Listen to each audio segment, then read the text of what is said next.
रात के लगभग 2 बजे थे। 2 मई 2021 की वह रात पश्चिम बंगाल चुनाव नतीजे की थी।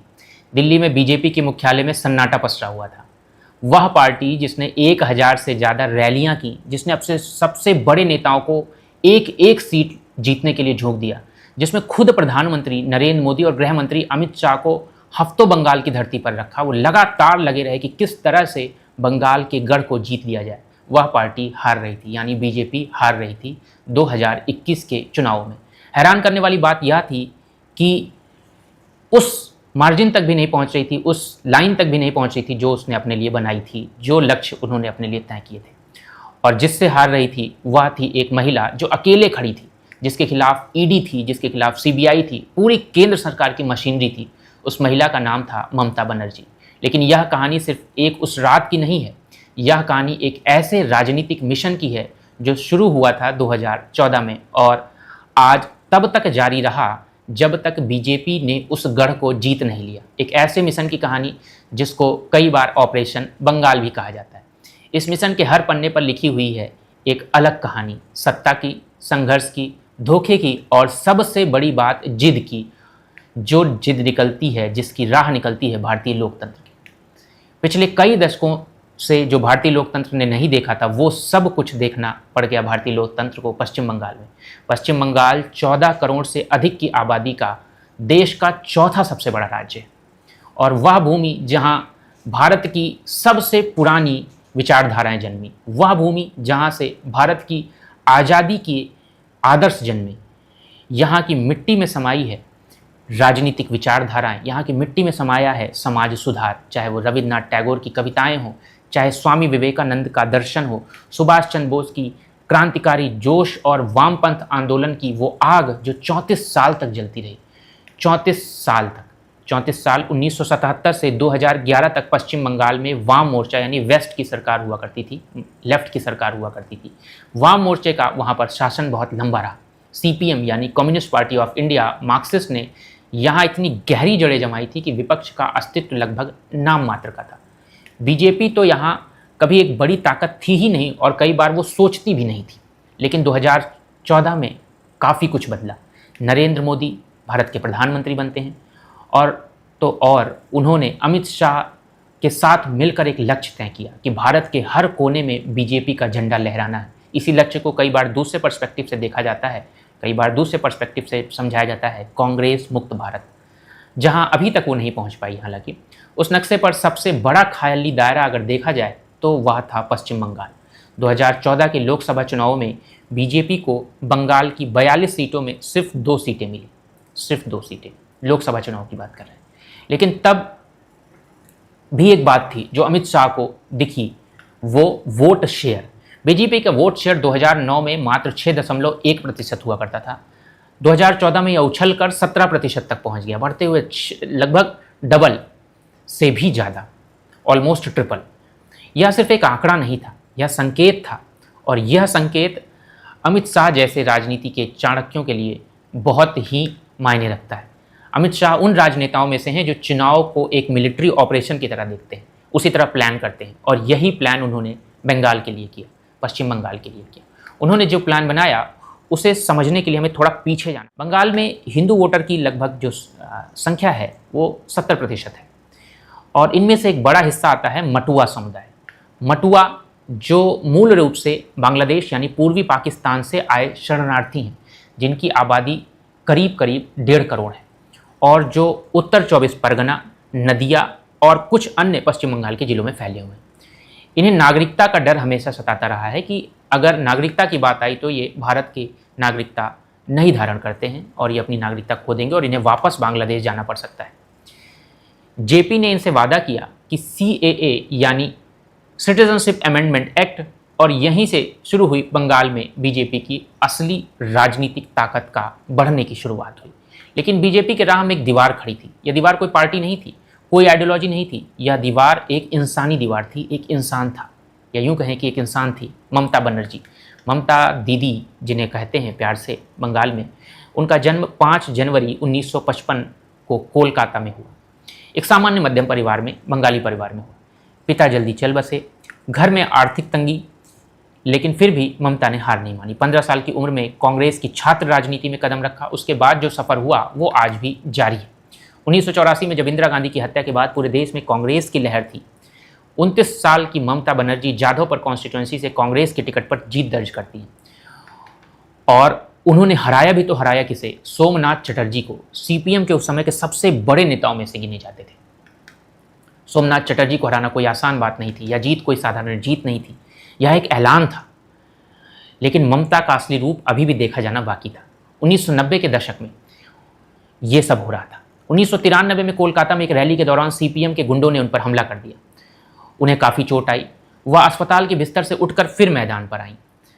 कांग्रेस से मोह भंग हो जाता है उनका 98 के आसपास, और उन्होंने अपनी खुद की पार्टी बनाई, तृणमूल कांग्रेस यानी टीएमसी, जो सीपीएम के 34 साल से बंगाल के राज को हटाने पर एकदम आमदा थी कि सीपीएम का ये जो राज है इसको हटाना है। उन्होंने 2011 में इस बात में सफलता मिली। 2011 में ममता ने सीपीएम को बंगाल से उखाड़ फेंका। 213 सीटों पर ऐतिहासिक जीत दर्ज करती है टीएमसी। पश्चिम बंगाल की पहली महिला मुख्यमंत्री बन जाती हैं ममता बनर्जी, यानी पश्चिम बंगाल को पहली बार कोई महिला मुख्यमंत्री मिलती है। बीजेपी के लिए ममता बनर्जी की सबसे बड़ी ताकत थी उनकी ज़मीनी पकड़, यानी कि बीजेपी जो सबसे बड़ी ताकत समझती थी ममता बनर्जी की, वो ये थी कि ममता बनर्जी की ज़मीनी पकड़ बहुत अच्छी। वह कोलकाता की गलियों गलियों में वोट मांग रही थी। वो कोलकाता की गलियों गलियों में लोग, ऐसा कहा जाता है कि एक एक लोगों से मिला करती थी जब चुनावी जो है कैंपेन करती थी, चुनावी मौसम आता था तब। तो उनका जो कनेक्टिविटी था, पर्सन टू पर्सन वाली कनेक्टिविटी हुआ करती थी। तो यही सबसे बड़ी ताकत रही ममता बनर्जी की, और यही सबसे बड़ी समस्या के रूप में बीजेपी देखती थी। सादी साड़ी, हवाई चप्पल, कोई वीआईपी कल्चर नहीं, यही उनकी पहचान थी। लेकिन उनके आलोचकों का कहना है कि उनके शासनकाल में टीएमसी के कार्यकर्ताओं ने राज्य में पॉलिटिकल वायलेंस को एक बहुत ज़्यादा बढ़ा दिया, एक बहुत उच्च स्तर तक पहुंचा दिया, बहुत ही खतरनाक स्तर तक पहुंचा दिया। और ये दोनों बातें सच हैं। एक तरफ ममता बनर्जी का दीदी के रूप में जन जन तक पहुंचना, और दूसरी तरफ पॉलिटिकल वायलेंस को एक नए स्तर तक पहुंचा देना, दोनों बातें सच हैं। यही तो पश्चिम बंगाल की राजनीतिक जटिलता थी। 2019 का लोकसभा का चुनाव आता है। इस चुनाव ने पूरे देश को चौंका दिया, क्योंकि जो बंगाल में हुआ वह सबसे ज़्यादा चौंकाने वाला था। बीजेपी ने 42 में से 18 सीटें जीत ली। लोकसभा की 42 सीटों में से 18 सीटें जीत ली। सोचिए, जो पार्टी 2014 में लोकसभा के चुनाव में बंगाल से सिर्फ 2 सीटें निकाल कर जाती है, वही पार्टी 5 साल के अंतर पर 2 से 18 सीटों पर पहुंच गई। टीएमसी 22 सीटों पर सिमट गई। यह एक भूकंप की तरह था, बंगाल की राजनीति में एक भूचाल की तरह था। बीजेपी का वोट शेयर 17% से उछलकर 40% तक पहुंच गया, और टीएमसी का वोट शेयर लगातार गिरता जा रहा था, 43% पर आ गया। फर्क तो सिर्फ 2.5% का है। लेकिन अब अमित शाह इसको कैसे देखते हैं? अमित शाह ने इन नतीजों के बाद एक बड़ा दावा किया। उन्होंने कहा 2021 के विधानसभा चुनाव में बंगाल में बीजेपी 200 सीटें जीतेगी। पश्चिम बंगाल में कुल सीटें हैं 294, और अमित शाह ने दावा किया 200 सीटें जीतने का। 200 सीटें जीतने का मतलब 2/3 बहुमत। और इस दावे के साथ ही शुरू होता है ऑपरेशन बंगाल। ऑपरेशन बंगाल कोई आधिकारिक नाम नहीं हम बात कर रहे हैं, लेकिन अगर आप देखें मीडिया हाउसेज में राजनीतिक विश्लेषकों को बात करते हुए, पत्रकारों को बात करते हुए, तो ये ऑपरेशन बंगाल का नाम देते हैं। खुद टीएमसी के नेताओं ने इन शब्दों का यूज किया है। ऑपरेशन कमल, ऑपरेशन बंगाल, इस तरह का शब्द यूज हुए, तो वही शब्द हम भी इस्तेमाल कर रहे हैं। तो पूरी स्ट्रैटेजी जो बनाई गई बंगाल को जीतने के लिए वो ऑपरेशन बंगाल थी, और यह स्ट्रैटेजी कई स्तरों पर चल रही थी एक साथ। पहला स्तर था जमीनी संगठन। बीजेपी ने आरएसएस के साथ मिलकर बंगाल के हर बूथ पर पहुंचने का काम किया। अगर अब आप हर बूथ पर पहुंचेंगे तो निश्चित रूप से आप काउंटर करेंगे किसको? सीधे ममता बनर्जी को, सीधे ममता बनर्जी की दीदी वाली छवि को, सीधे ममता बनर्जी की वो हवाई चप्पल और सफ़ेद साड़ी पहनकर जन जन से मिलने वाली छवि को। तो अब आमने सामने हो चुके थे दोनों। अब वही काम जो ममता बनर्जी ने किया था आरएसएस के साथ मिलकर बीजेपी कर रही थी कि लोगों से मिला जाए, हर बूथ तक पहुंचा जाए, बूथ मैनेजमेंट का काम किया जाए। यही वह तकनीकी है जो बीजेपी ने गुजरात में और उसके बाद कई और राज्यों में अपनाई, और उत्तर प्रदेश में तो ये बहुत ही सक्सेसफुल रही। हर बूथ पर एक कमेटी, हर कमेटी का एक प्रमुख, और हर प्रमुख की जिम्मेदारी अपने इलाके के हर वोटर तक पहुंचना। बंगाल में बीजेपी ने 77,000 से अधिक बूथों पर यह नेटवर्क तैयार करना शुरू कर दिया। अब दूसरे स्तर की बात करें। पहला स्तर तो लोगों से कांटेक्ट, हर बूथ पर एक जिम्मेदार अधिकारी को देना और हर बूथ के हर वोटर से उस जिम्मेदार अधिकारी का मिलना। दूसरा स्तर था टीएमसी से नेताओं की तोड़फोड़। यह बीजेपी के सबसे प्रभावी रणनीतियों में से एक है, आप सभी को पता है। और हालांकि चुनाव से पहले ही तोड़फोड़ नहीं, अब जब बीजेपी की सरकार वहां बन चुकी भी, तो अभी भी बहुत खतरनाक स्तर पर तोड़फोड़ चल रही है और बीजेपी यह करने में पिछले कुछ वर्षों से माहिर जाने लगी है, महारत हासिल है। तो दूसरा स्तर इस स्तर पर लड़ा जा रहा था, इस लेवल पर लड़ा जा रहा था कि टीएमसी से नेताओं की तोड़फोड़, यह बीजेपी की सबसे प्रभावशाली रणनीति रही। 2019 के बाद से टीएमसी के कई बड़े नेताओं का बीजेपी में शामिल होना, जैसे उनमें सबसे बड़ा नाम अगर किसी का लिया जाएगा तो शुभेंदु अधिकारी, जो इस समय पश्चिम बंगाल के मुख्यमंत्री भी बन चुके हैं, और उसको लाया गया, यानी शुभेंदु अधिकारी को तोड़कर लाया गया टीएमसी से।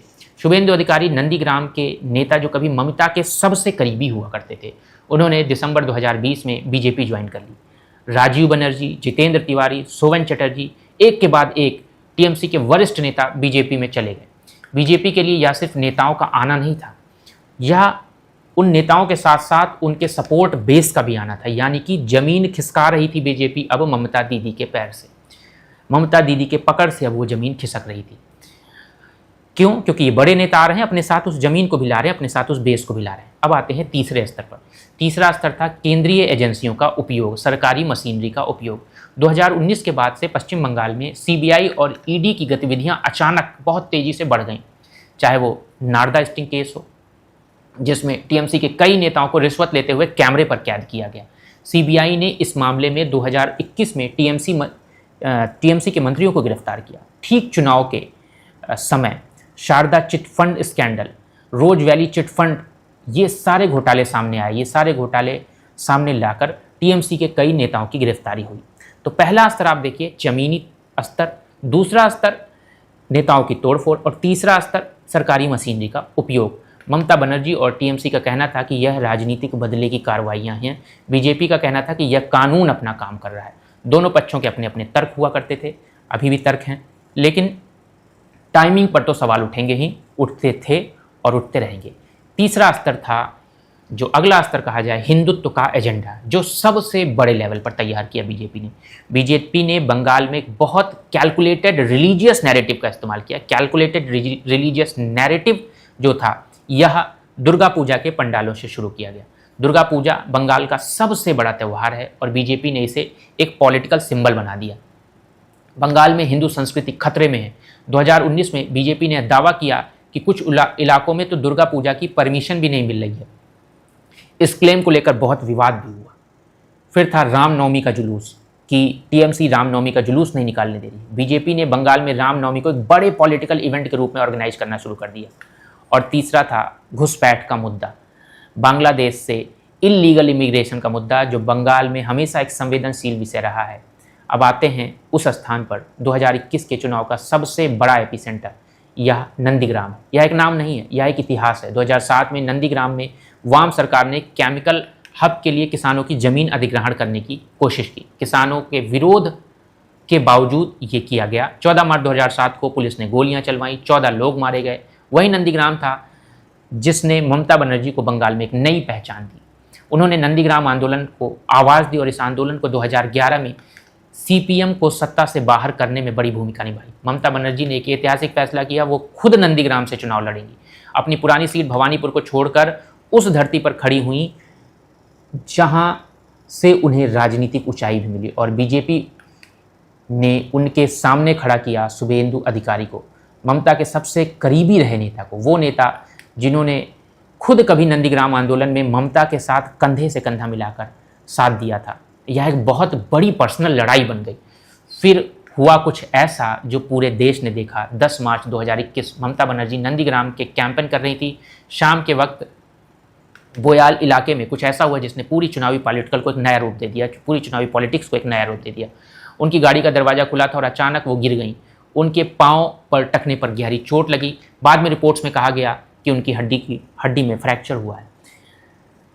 टीएमसी ने तुरंत आरोप लगाया जानबूझकर किया गया हमला है। बीजेपी ने कहा यह दुर्घटना थी। इलेक्शन कमीशन ने जांच के आदेश दिए, लेकिन जो भी हुआ वह अविश्वसनीय था। ममता बनर्जी व्हील चेयर पर बैठकर चुनावी प्रचार करती रही, एक टूटे हुए पांव के साथ व्हील चेयर पर रुकी नहीं। वह पूरे बंगाल में एक सेंटीमेंट जगाने में सफल हो जाती हैं कि दीदी को चोट लगी है। 2021 का चुनाव एक अभूतपूर्व चुनाव था। प्रधानमंत्री नरेंद्र मोदी ने बंगाल में 20 से अधिक रैलियां की। गृह मंत्री अमित शाह ने 30 से अधिक, बीजेपी के हर बड़े नेता ने एक ऐसे मिशन के लिए काम किया कि बीजेपी को जिताना ही। योगी आदित्यनाथ उत्तर प्रदेश से पहुंचाए गए, स्मृति ईरानी आई, जेपी नड्डा गए, यहाँ तक कि केंद्रीय मंत्रियों ने बंगाल में डेरा ही डाल लिया। एक अनुमान के मुताबिक बीजेपी ने इस चुनाव में 1000 करोड़ से ज़्यादा खर्च की। टीएमसी का चुनावी नारा था बांग्ला निजेर के चाय, यानी बंगाल अपनी बेटी को चाहता है। यह सिर्फ एक नारा नहीं था, यह एक भावनात्मक अपील थी, बाहरी ताकतों के खिलाफ अपनी दीदी के लिए खड़े होने की अपील। चुनाव 8 चरणों में हुए, अप्रैल 2021 तक चुनाव चले। इसी दौरान बंगाल में पॉलिटिकल वायलेंस की खबरें आती रहीं। दोनों पक्षों ने एक दूसरे पर आरोप लगाए। 2 मई 2021 को चुनावी नतीजे आने लगे। शुरुआत में बीजेपी कुछ आगे थी कुछ समय के लिए, लेकिन जैसे जैसे समय बीतता गया तस्वीर साफ होती गई। टीएमसी 213 सीटें और बीजेपी 77 सीटों पर सिमट कर रह गई। यह सिर्फ एक हार नहीं थी बीजेपी के लिए, बल्कि उस पार्टी की सबसे बड़ी हार थी जो 200 सीटों का दावा कर रही थी और मात्र 77 सीटों पर सिमट गई थी। कोलकाता में जश्न मनाया गया ममता दीदी की जीत का। शुभेंदु अधिकारी ने ममता बनर्जी को नंदीग्राम से हरा दिया था। फर्क था सिर्फ 10,956 वोटों का। यह नतीजा बेहद कंट्रोवर्शियल भी रहा। टीएमसी ने रिकाउंटिंग की मांग की, हाई कोर्ट में पिटीशन गई, मामला सुप्रीम कोर्ट तक भी पहुंचा, अदालती लड़ाई लंबी चली, लेकिन एक बात तय थी, ममता बनर्जी अपनी पार्टी के जीत के बावजूद अपनी सीट हार गई थी। एक मुख्यमंत्री जो सत्ता में आई लेकिन अपनी सीट हार कर, उन्हें बाद में भवानीपुर उपचुनाव जीतकर मुख्यमंत्री का पद बचाना पड़ा। लेकिन इस पूरे नतीजे के बाद एक सवाल उठा, क्यों हारी बीजेपी? बीजेपी आखिर 2021 का चुनाव क्यों हार गई? ममता ने बहुत चालाकी से एक नैरेटिव बनाया, बंगाल में बाहर के लोग आकर हमारी राजनीति में दखल दे रहे हैं। यूपी, बिहार, गुजरात के नेता हिंदी भाषी जो बंगाल की संस्कृति को नहीं समझते, जब मोदी ने दीदी ओ दीदी कहकर ममता का मॉक किया तो उसका उल्टा असर पड़ा। बंगाली अस्मिता जगी। बंगाली वोटर्स ने कहा हमारी दीदी का अपमान नहीं चलेगा। बंगाल में मुस्लिम आबादी करीब 27-28% है। सीएए और एनआरसी के मुद्दे पर ममता ने स्पष्ट रुख लिया था, वह इन्हें बंगाल में लागू नहीं होने देंगी, सीएए को लागू नहीं होने देंगी। इससे मुस्लिम वोट पूरी तरह से टीएमसी के पक्ष में कंसोलिडेट हो गया। ममता सरकार की कुछ स्कीम्स ने जमीनी स्तर पर असर दिखाया, जैसे कन्याश्री, लड़कियों की शिक्षा के लिए एक स्कीम थी जिसे यूएन में अवार्ड भी मिला था। उस सीट ने एक ममता के लिए बहुत फ़ायदा पहुँचाने का काम किया था। यह एक मैसेज था कि बीजेपी के नेताओं ने जिस तरह से बंगाल में कहा कि 200 सीटें मिलेंगी, यह दावा खोखला साबित हुआ। और जब ओवर कॉन्फिडेंस होता है तो स्ट्रैटेजी में गैप्स भी आते हैं। व्हील चेयर पर बैठी ममता बनर्जी की तस्वीर एक सिंबल बन गई, एक थकी नहीं, एक टूटी नहीं, एक झुकी नहीं, ममता का सिंबल। बंगाल के वोटर्स ने उस सिंबल को अपना लिया। लेकिन कहानी 2021 में ख़त्म नहीं हुई। असली ऑपरेशन बंगाल तो 2021 के बाद और तेज हो गया। 2 मई के बाद पश्चिम बंगाल में हिंसा की खबरें आनी शुरू हुई। बीजेपी वर्कर्स पर हमले की खबरें आनी शुरू हुई दोनों तरफ से। नेशनल ह्यूमन राइट्स कमीशन यानी एनएचआरसी ने कमेटी भेजी और उनकी रिपोर्ट में गंभीर आरोप लगाए गए टीएमसी और राज्य सरकार पर। हाई कोर्ट ने सीबीआई जांच के आदेश दिए। यह मामला राजनीतिक तूफान बन गया। इसके बाद आया टीएमसी बनाम गवर्नर का संघर्ष। बंगाल के राज्यपाल उस समय जगदीप धनखड़ हुआ करते थे, जो अब भारत के उपराष्ट्रपति भी रहे कुछ समय, और ममता सरकार के बीच उस समय के जो भारत के उपराष्ट्रपति बने कुछ समय के लिए, उस समय बंगाल के गवर्नर हुआ करते थे जगदीप धनखड़। उस समय ममता सरकार और गवर्नर के बीच, इनफैक्ट ममता और गवर्नर के बीच सीधे जो है कुछ ऐसे कंट्रोवर्शियल डायलॉग भी हुए। तो कई बार मर्यादाओं का उल्लंघन भी हुआ इन कंट्रोवर्शियल डायलॉग के बीच में। कुछ पत्राचार दोनों के बीच जो हुए वो खुले पत्राचार के रूप में सामने आए। और इसी बीच अभिषेक बनर्जी पर ईडी का शिकंजा भी कसने लगा। अभिषेक बनर्जी ममता के भतीजे हैं और टीएमसी के राष्ट्रीय महासचिव हुआ करते थे। डायमंड हार्बर से सांसद कोल स्कैम और कैटल स्मगलिंग केस में ईडी ने उनसे कई बार पूछताछ की। उनकी पत्नी रुजरा बनर्जी को भी ईडी ने समन भेज दिया। टीएमसी ने इसे पॉलिटिकल वेंडेटा कहा, बीजेपी ने इसे करप्शन अगेंस्ट द लॉ कहा, या फिर इसको कहा कि लॉ एंड ऑर्डर बचाने की कोशिश हो रही है बंगाल में। 2024 का लोकसभा चुनाव और बंगाल एक बार फिर से देश का सबसे बड़ा वॉच्ड बैटल फील्ड बन गया। बीजेपी ने दावा किया इस बार हम बंगाल पर 35+ सीटें लाएंगे। टीएमसी ने कहा 2021 का जवाब 2024 में भी मिलेगा।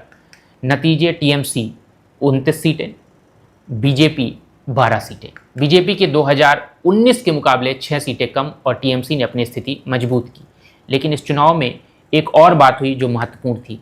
जनवरी 2024 में उत्तर 24 परगना जिले का जो संदेशखाली इलाका है उसमें महिलाओं ने टीएमसी को लेकर एक आरोप लगाया। महिलाओं ने टीएमसी के लोकल लीडर शेख शाहजहां और उनके गुर्गों पर गैंगरेप और सेक्सुअल हैरेसमेंट के गंभीर आरोप लगाए।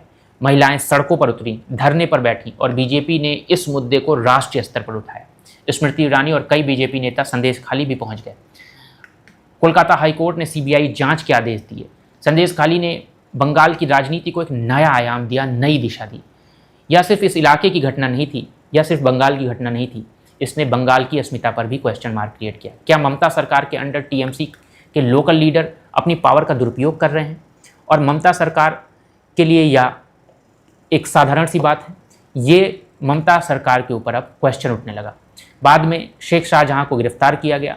फिर आया वो इंसिडेंट जिसने पूरे बंगाल को हिला दिया। अगस्त 2024 कोलकाता के RG Kar Medical College and Hospital में एक ट्रेनी डॉक्टर की बलात्कार और उसके बाद उसकी हत्या। पीड़िता एक यंग डॉक्टर थी और अपनी ड्यूटी करने गई थी।